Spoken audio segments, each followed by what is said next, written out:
We caught him at a good time. Oh, perfect. Hey, could we film you? Hang on, make sure we get the cameras rolling. Thank you, sir. So he's going to start a sunburst. He's going to spray that center yellow, right? So that's yellow transparent shader. That gives it that center yellow burst that we all know and love. Yeah.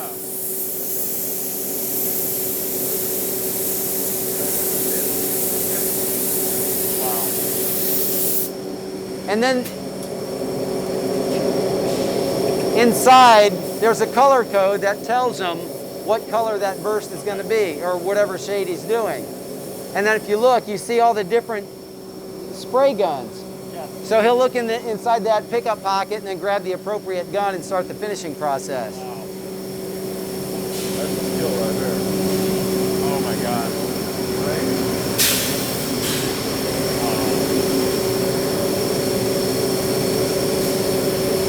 Kind of takes my breath away watching that. Yeah. I'm holding my breath. Just watching. Yeah, that's super cool. So not only does it take a lot of dexterity to follow that perimeter of the body and spray that shade very evenly, but it's a lot of eye skills also, because that wood can vary. So he has to know how quickly or how forward or backward, you know, he has to lean that gun in to achieve that same shade. That's so freaking cool.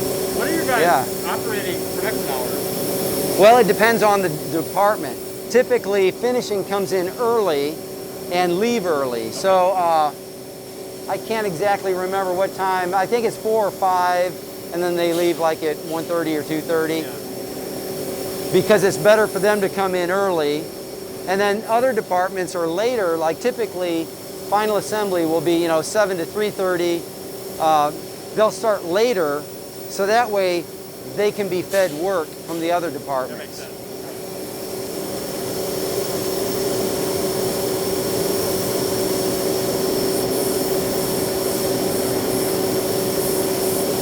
How long has that guy been doing this job? Actually, he's one of the newer guys. Is he? Oh, Yeah. So he's only been here a few. Learned from a guy that's been doing it for a long time. Yeah. We typically have a few month process of changing over and learning that.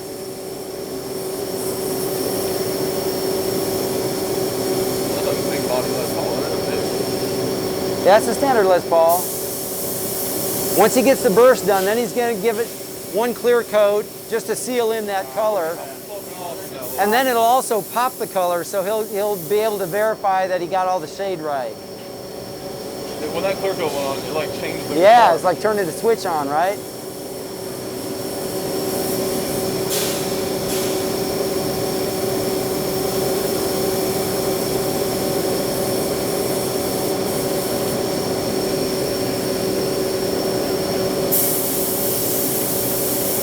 What type of Les Paul will that also be? Will that be a standard? Or? Yeah, that's a Les Paul standard. Let me look inside.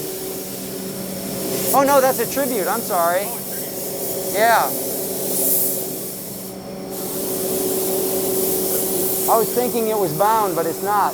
So there again, that'll tell you the skew. So the skew is in there, and then the color code. Okay. That is cool. Dude, how cool. I did my first sunburst in 1980. Wow. And I'm still proud. I can still do a good sunburst.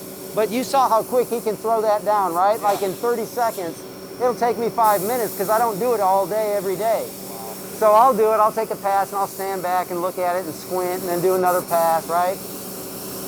But that just goes to show you, you build up that repetition, and muscle memory, and you can just blaze through it.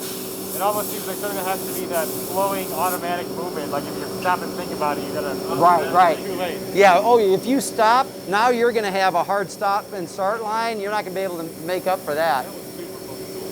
Yeah. That was incredible. Thank you. So that's where you have to have skilled people, right?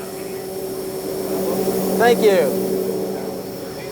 So you have skilled people doing what skilled people need to do.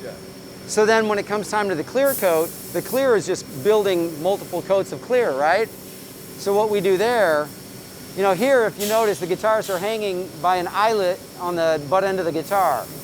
When we put clear coats on, then we take it over here. Now they're hanging by the headstock.